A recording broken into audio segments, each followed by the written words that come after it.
Ya, oke. Untuk pertanyaan tadi, apakah untuk hasilnya ini di anti-lock? Iya kan, jadi dia perhitungan kita anti-lock ya. Jadi kayak misalnya di sini contoh untuk obat B ya pada usus ya, pada usus. Jadi kan di sini sama dengan lock lock anti-lock 2, minus 2,5. Ya, jadi hasilnya 3,16 kali 10 pangkat minus 3. Ya, seperti itu. Ya, jadi memang perhitungannya kita anti-lock untuk dapat nilainya. Gimana tadi yang bertanya?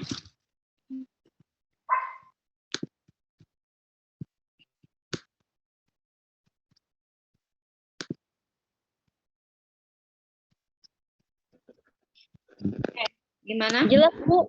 Oke. Jelas, Bu. Terima kasih. Oke, ada lagi yang mau ditanyakan dari sini? Jika tidak ada, kita lanjut ya. Kita lanjut bahasannya. Sebentar. Bisa.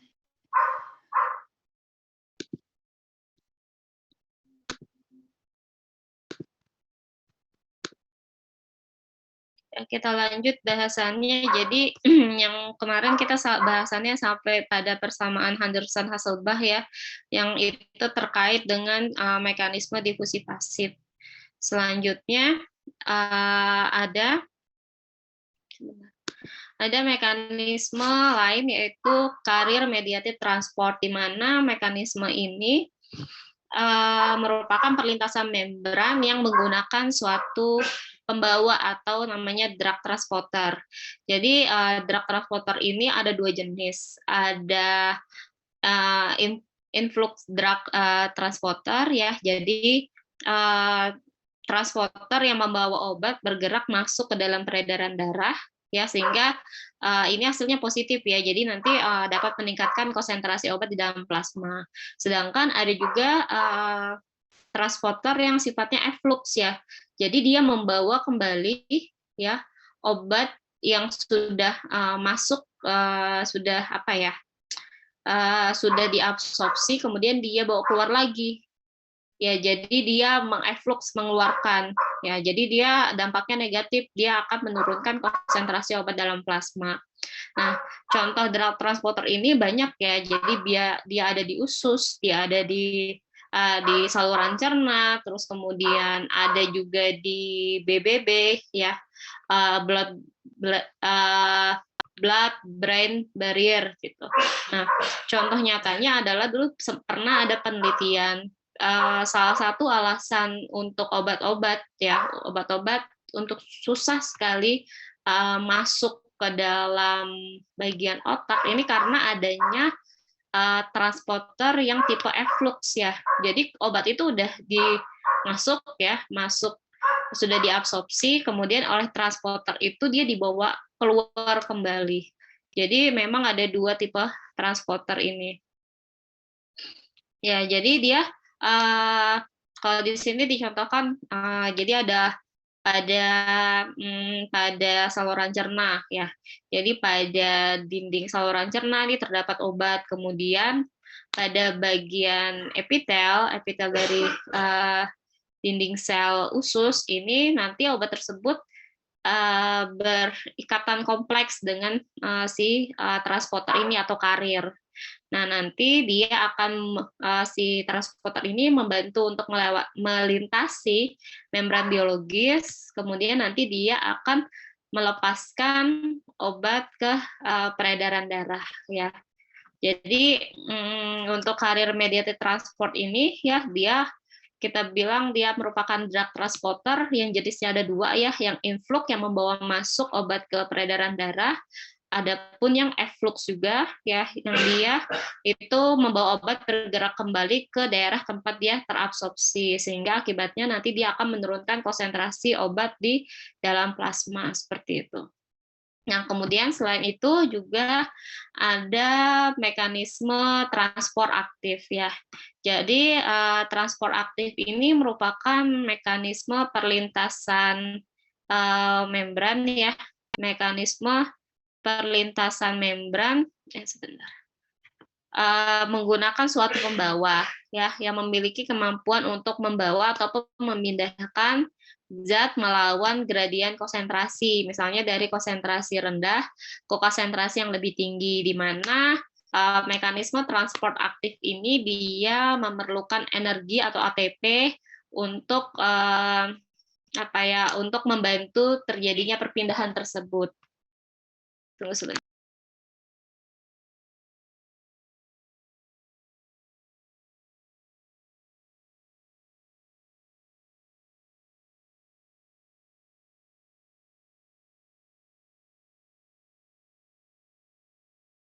Ya, oke.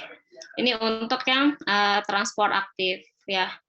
Jadi untuk transport aktif ini dia memerlukan ATP. Jadi beda dengan difusi pasif. Kalau difusi pasif ini searah gradien konsentrasi ya, dari konsentrasi tinggi ke rendah, sedangkan kalau transport aktif ini dari rendah ke tinggi, di mana dia karena dia melawan gradien konsentrasi, dia ini memerlukan energi atau ATP untuk perpindahannya. Ya. Nah, di sini jadi pada transport aktif ini kita tidak bergantung pada gradien konsentrasi. Jadi dia jadi kan kalau difusi pasif tadi saya bilang kan tinggi ke rendah ya. Jadi kalau transport aktif dia ya dari rendah ke tinggi dia bisa seperti itu. Nah, tetapi sistem transport aktif ini dia bisa bersifat jenuh.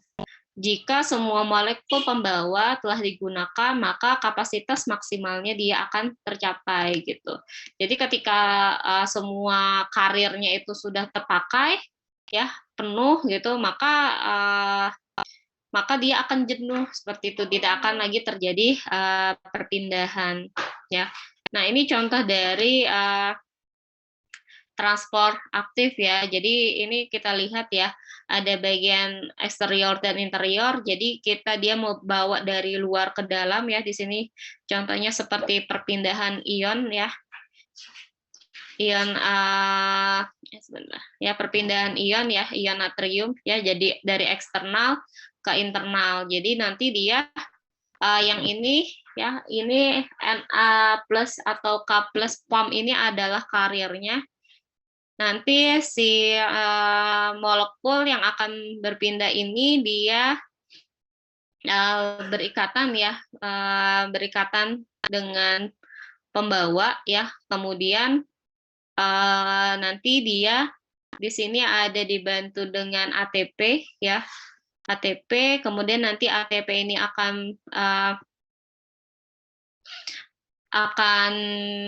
mengaktifkan si karir ini sehingga nanti dia bisa berpindah ya, mengeluarkan si molekul yang akan tadi dibawa seperti itu ya. Ini kalau kalian lihat ya dari internal ke eksternal ya. Jadi di sini terlihat bahwa pada eksternal ini kan dia konsentrasinya lebih tinggi ya, pada internal ini lebih rendah. Kalau difusi pasif kan dia dari tinggi ke rendah. Kalau transport aktif ini dia bisa dari rendah ke tinggi seperti itu. Jadi nanti ini dia akan berpindah ya, karena dibantu dengan adanya ATP ya. Kemudian selain itu juga ada namanya difusi terfasilitasi ya. Jadi difusi terfasilitasi ini merupakan transport yang menggunakan media pembawa ya dengan karakteristik khusus ya, tanpa adanya pembebasan energi. Berbeda dengan transport aktif, ini dia ada pembebasan energi ya menggunakan ATP. Ya, sedangkan kalau difusi terfasilitasi ini dia tanpa adanya pembebasan energi. Ya, di mana proses difusi dengan perantara protein pembawa atau karir ini dengan arah perpindahan molekul sama halnya seperti difusi biasa dari konsentrasi tinggi ke konsentrasi rendah. Hanya saja perpindahannya ini dibantu oleh adanya molekul protein pembawa ya, difasilitasi oleh suatu jenis protein pembawa. Nah, karena sistem ini merupakan perpindahan yang dimediasi oleh pembawa, maka secara keseluruhan perpindahan ini dia selektif. Jadi suatu molekul tertentu hanya bisa memindahkan molekul yang mempunyai kesamaan struktur. Ya, jadi dia selektif. Dia hanya bisa molekul A hanya bisa memindahkan molekul yang strukturnya mirip dengan molekul yang A. Ya. Jadi dalam hal penyerapan obat memang difusi terfasilitasi ini peranannya tidak cukup banyak karena adanya selektivitas tersebut ya, selektivitas struktur tersebut, ibaratnya kayak dia lock and key ya. Jadi antara kunci dan lubang kunci itu kan harus sama ya strukturnya. Jadi dia harus sama, itu baru bisa dia bantu untuk perpindahannya. Ya, ini contohnya misalnya kayak molekul glutewan ya. Jadi dia bisa hanya bisa memindahkan glukosa yang strukturnya mirip dengan molekul glutewan ini tersebut ya.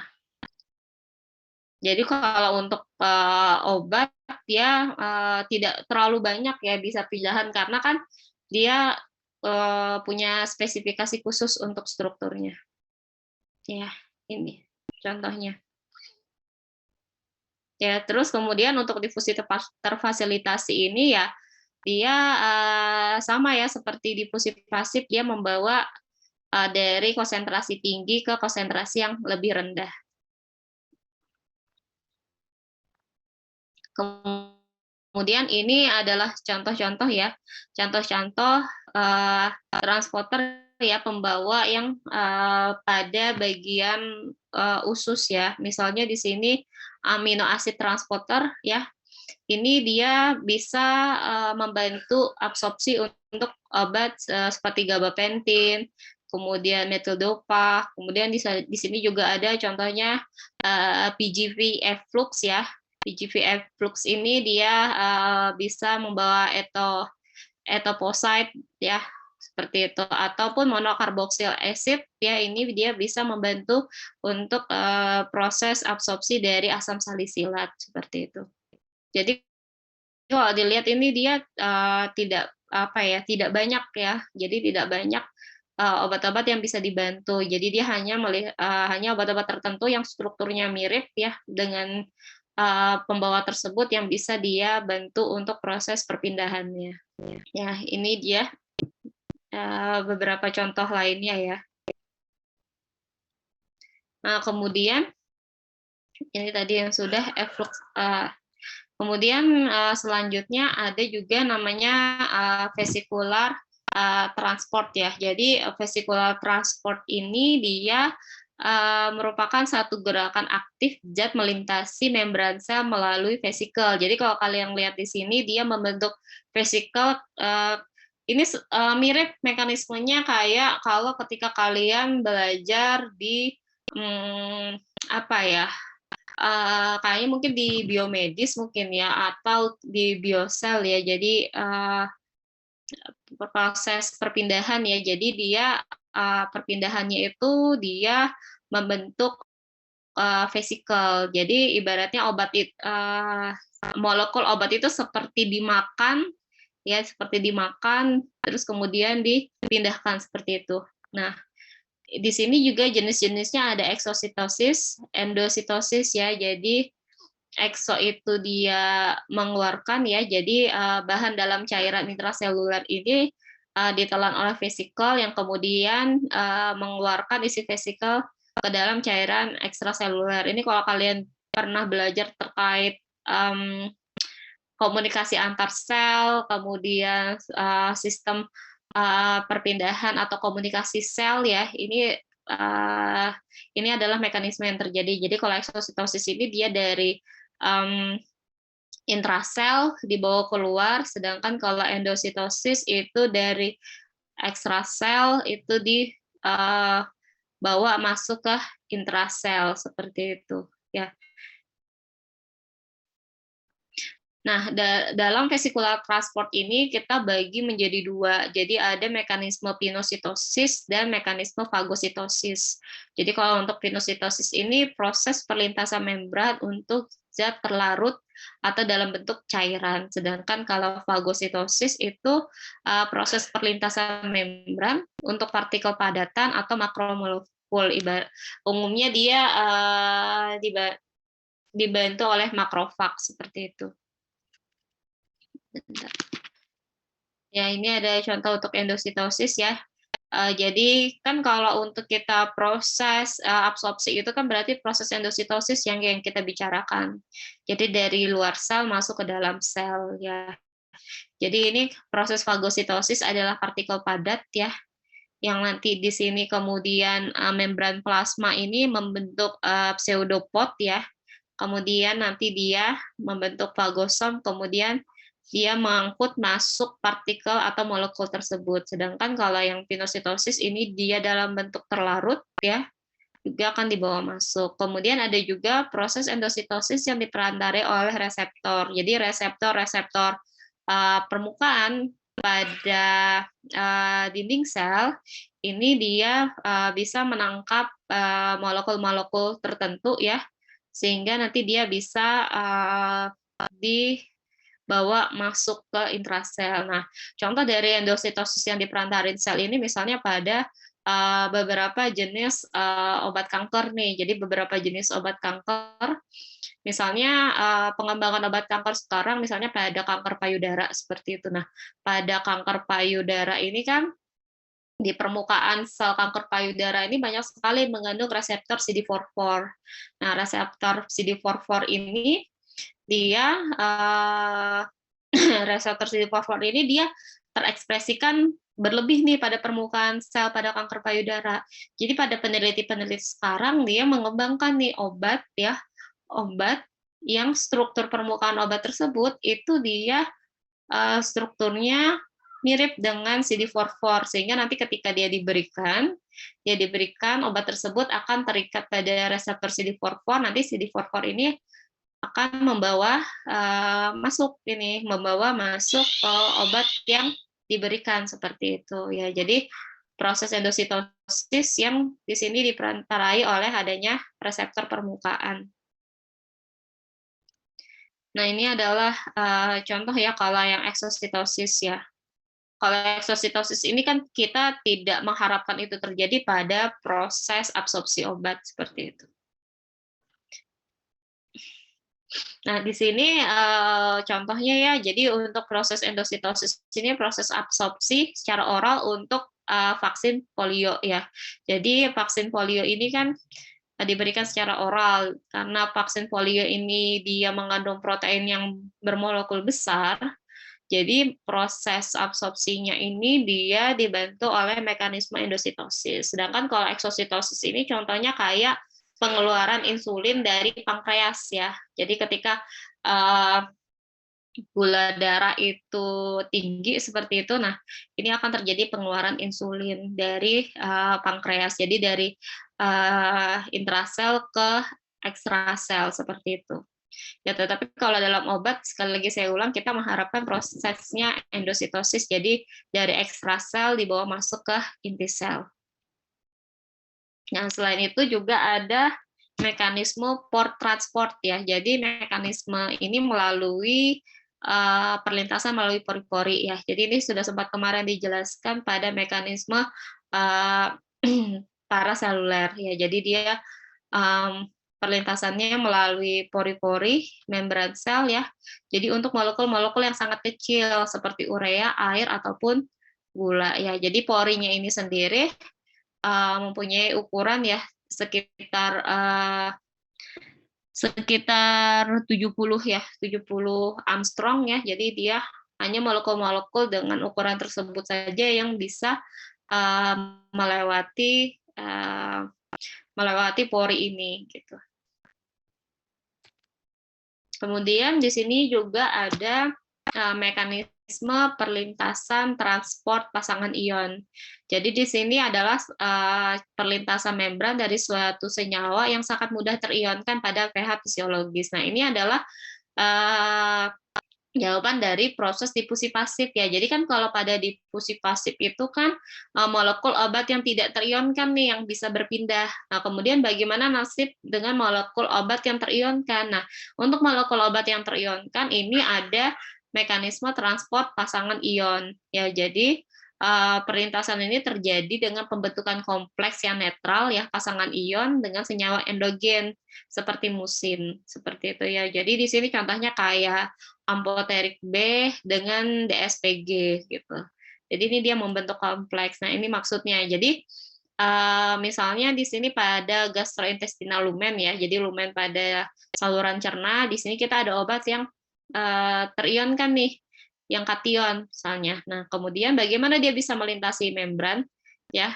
Kalau untuk mekanisme difusi pasif kan dia harus dalam bentuk tidak terionkan ya, kompleks ya. Jadi untuk yang terionkan ini nanti dia akan berikatan dengan apa ya? Dengan senyawa endogen ya, dengan muatan yang berlawanan sehingga dia membentuk kompleks netral. Nah, kemudian kompleks netral ini nanti dia akan ini kita sebut sebagai bagian yang tidak terionkan. Kemudian dia akan melintasi membran melalui difusi pasif. Yang kemudian nanti setelah dia melintasi, ini kompleks ini akan kembali terpisahkan ya, kembali terpisahkan seperti itu ya. Ini contohnya. Jadi untuk obat-obat yang terionkan di dalam saluran cerna, ya maka dia bisa melewati membran nanti ketika dia bertemu dengan pasangan ionnya, ya nanti membentuk kompleks yang netral yang tidak terionkan, nanti dia akan mengalami mekanisme difusi pasif perpindahannya seperti itu. Nah, kemudian ini adalah faktor-faktor ya yang mempengaruhi absorpsi pada saluran cerna. Ya, jadi kalau kita berbicara proses absorpsi, memang umumnya kan untuk persediaan obat itu paling banyak diformulasikan dalam bentuk pemberian oral ya. Jadi memang paling banyak dibahas terkait faktor-faktor yang mempengaruhi penyerapan pada saluran cerna. Yang pertama itu adalah terkait dengan waktu pengosongan lambung. Ya, waktu pengosongan lambung itu berpengaruh pada absorpsi dalam saluran cerna. Jadi seberapa cepat lambung itu kosong itu kan dipengaruhi oleh jenis makanan yang berada di dalam lambung atau jenis makanan yang kita konsumsi. Nah, hal ini dia akan mempengaruhi ya, misalnya waktu pengosongan lambungnya normal cepat gitu kan, berarti obat itu akan lebih cepat berpindah pada usus halus seperti itu. Ya, ataupun kalau obat-obat yang dimakan, makanan yang dikonsumsi itu dia mempengaruhi lama waktu pengosongan lambung, maka juga absorpsi juga akan dipengaruhi ya, dipengaruhi. Kemudian motilitas saluran cerna ya, jadi saluran cerna itu kan dia punya motilitas sendiri ya untuk pergerakan, di mana motilitas ini ketika ada terjadi gangguan motilitas, maka dia akan mempengaruhi saluran cerna, misalnya pada orang-orang yang sedang diare. Nah, motilitasnya kan sedang terganggu tuh, itu akan mempengaruhi itu absorpsi, ya bisa mempengaruhi absorpsi pada saluran cerna. Misalnya dia dapat menurunkan absorpsi karena perpindahan dari satu bagian saluran cerna ke bagian saluran cerna lain dia akan berlangsung lebih cepat seperti itu. Kemudian juga pH saluran cerna juga mempengaruhi ya. Jadi kan seperti ada obat-obat yang terpengaruh oleh pH asam, pH basah pada saluran cerna, kemudian absorpsinya ya, apakah dia pada pH asam dia mudah untuk obat itu nanti berdisolusi, terus kemudian absorpsinya dia lebih baik pada pH asam atau pH basah, itu kan dia akan mempengaruhi absorpsi dari suatu jenis obat. Kemudian perfusi saluran cerna. Nah, perfusi saluran cerna ini maksudnya adalah banyak tidaknya pembuluh darah yang tersedia pada daerah saluran cerna, di mana semakin banyak ya tersedia pembuluh darah itu, maka akan mempengaruhi ya, maka mempercepat proses absorpsi. Misalnya kayak saya contohkan nih, yang paling gampang, misalnya pada ini selain di saluran cerna ya, ini pada pemberian suntikan ya, suntikan. Kita menyuntik pada bagian subkutan, kemudian pada daerah misalnya secara subkutan ataupun intramuskular, itu kan berbeda ya, berbeda tingkat kedalamannya ya. Nah, itu kan pada pada daerah subkutan dan muskular itu kan berbeda juga jumlah jumlah pembuluh darah yang tersedia ya. Jadi semakin baik perfusi, semakin banyak perfusi yang tersedia, ya maka dia akan membantu proses penyerapan. Nah, kemudian ada juga absorpsi melalui sistem limfatik ya. Ini kan kalian kayaknya sudah pernah mungkin belajar pada saluran apa ya, pada mekanisme pada saluran cerna ya, bahwa ada penyerapan dibantu oleh sistem limfatik. Ya, kemudian ada efek makanan pada penyerapan obat dari saluran cerna ya. Jadi jenis makanan itu juga akan mempengaruhi ya. Kayak kemarin saya sempat kasih contoh kalian bahwa kayak ketika kalian parastamol dengan adanya karbohidrat itu kan akan mempengaruhi penyerapan, di mana penyerapan parastamol dengan adanya karbohidrat itu akan dihambat seperti itu. Ataupun perubahan flora normal pada kolon ya, di mana flora normal yang terdapat di saluran cerna itu juga membantu proses penyerapan seperti itu. Ya, ini contohnya ya, contoh gambaran pola motilitas khas dalam keadaan berpuasa dan dalam keadaan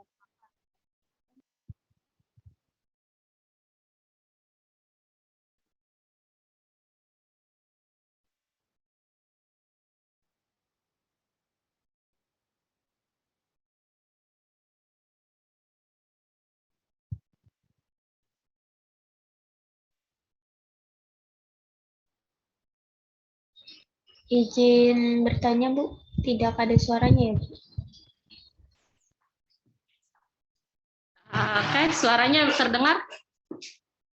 Terdengar, Bu, sekarang, Bu. Oke, sorry. Ya, jadi ini kita bandingkan nih ya, tipe motilitas. Jadi yang ini ya, kalau pada keadaan puasa dan pada keadaan makan ya. Jadi kalau makan ini motilitasnya intens sekali. Nah, ini kan kalau motilitasnya cukup kuat, maka proses perpindahan molekul obat dari bagian saluran cerna satu ke yang lain itu akan juga dipengaruhi, dan itu juga akan mempengaruhi kecepatan absorpsi. Ya, nah ini contoh perbandingan antara perbedaan jenis makanan ya pada kadar gliseofulvin ya. Jadi di sini dilihat nih, kalau untuk makanan yang tinggi lemak, ternyata gliseofulvin ini konsentrasinya cukup tinggi yang diserap ya. Nah, kemudian di sini dibandingkan dengan makanan yang tinggi protein dan tidak berlemak, ini dia lebih rendah, dan kemudian pada keadaan puasa ini dia lebih rendah ya. Kemudian juga pengaruh volume air dan makanan terhadap biofabilitas ya. Jadi volume air ini juga mempengaruhi ya. Di sini ada terlihat di sini pada grafiknya ini juga dia berbeda-beda konsentrasinya atau plasma levelnya. Kalau ini misalnya konsentrasi serum teofilin ya pada saat puasa, yang diambil pada saat puasa dan setelah sarapan pagi. Ini terlihat ya, kalau pada saat puasa konsentrasinya cukup rendah, tapi kalau pada setelah sarapan ini konsentrasinya melonjak tinggi ya. Tetapi pada kasus untuk teofilin ini ya, konsentrasinya tinggi ini dia malah menimbulkan efek samping ya, seperti nausea, vomiting ataupun sakit kepala seperti itu. Ya, jadi ini berbeda-beda ya. Jadi pengaruh ada tidaknya makanan pada saat pemberian obat ya. Kemudian ini misalnya juga dari segi tablet nih, tabletnya yang A ini yang pertama itu kita makan tablet, terus kemudian yang kedua tablet yang dihancurkan, kemudian tablet yang ketiga ini kita minum tabletnya 2 jam setelah kita makan siang. Dilihat di sini ya, konsentrasi obat yang diabsorpsi ya ini berbeda-beda ya, yang artinya bahwa ketika kita minum obat dalam bentuk tablet utuh, terus kemudian tablet yang dihancurkan, terus kemudian ada tidaknya makanan, ya sesudah makan, sebelum makan, kalau di sini dia sesudah 2 jam sesudah makan, ini akan mempengaruhi konsentrasi obat yang diserap, ya seperti itu ya. Jadi di sini terlihat kalau tablet yang dihancurkan ini konsentrasinya yang paling tinggi ya, yang paling tinggi. Sedangkan kalau yang 2 jam setelah makan ini ada penyerapan yang 2 kali seperti ini. Ya, jadi ini kita lihat ya, ini ada pengaruhnya. Ya, jadi kita simpulkan bahwa banyak sekali faktor-faktor yang mempengaruhi proses absorpsi ya, faktor anatomi fisiologis tubuh ya, misalnya kayak kapasitas cairan tubuh, kemudian karakteristik cairan tubuh, kayak pH, viskositas, kandungan sinyal endogen, luas permukaan absorpsi ya, kalau kayak luas permukaan pada usus, pada lambung, kondisi penyakit-penyakit tertentu ya, ini misalnya kayak orang menderita asam lambung, ataupun orang yang mengalami gangguan flora pada usus, ataupun waktu kontak antara obat dengan tempat absorpsi, ya kayak tadi gangguan pada motilitas, ataupun jenis makanan, terus gerakan-gerakan yang ada pada saluran cerna, seperti itu. Ya, ini yang untuk pada pengaruh faktor anatomi fisiologi terhadap absorpsi pada saluran cerna. Yang kemudian ini saya mau kasih kalian tugas ya. Kalian tugas untuk faktor anatomi fisiologis yang mempengaruhi absorpsi obat pada rute-rute pemberian yang berikut. Jadi di sini ada 5 rute ya, dikerjakan per kelompok di mana ini kalian bagi per kelas ya. Jadi kalian bagi dari satu kelas itu menjadi 5 kelompok. Kelompoknya silahkan kalian tentukan sendiri. Kemudian kalian undi, nanti kalian dapat rute pemberian yang mana. Kalian tuliskan faktor-faktor anatomi fisiologi yang mempengaruhi absorpsi obat. Ya, jadi kayak tadi kan misalnya kayak pada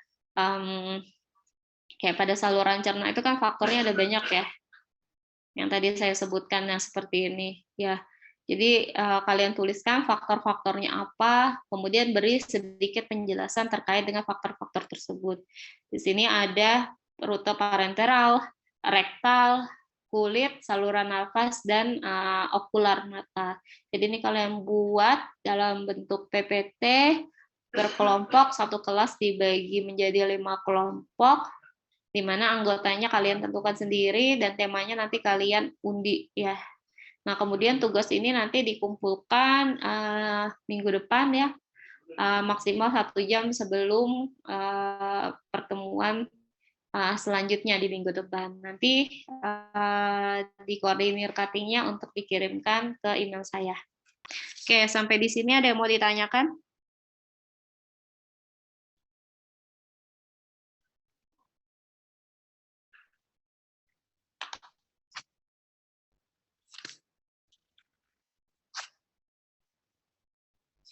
Sudah jelas?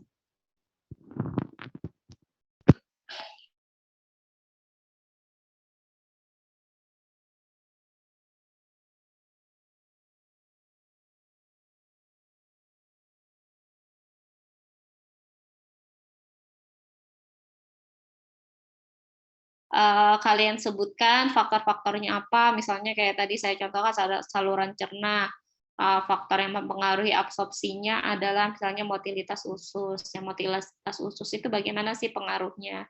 Misalnya pH, ya misalnya kalau misalnya pada parenteral ini tempat penyuntikan itu dipengaruhi misalnya adanya perfusi darah, itu dijelaskan secara singkat seperti itu ya. Jadi PPT-nya isinya hanya terkait dengan faktor-faktor, misalnya kayak sediaan okular ini faktor yang mempengaruhinya apa, misalnya adanya air mata, kemudian faktor jumlah kedipan, kemudian kayak tonisitas, terus kayak melalui pulmoner itu kayak besar kecilnya ukuran partikel dari sediaan itu akan mempengaruhi pencapaian obat pada bagian saluran napas yang mana. Nah, itu kalian jelaskan secara singkat ya.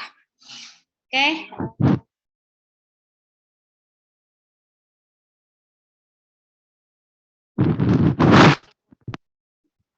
Ya, saya tutup. Wassalamualaikum warahmatullahi wabarakatuh. Selamat sore.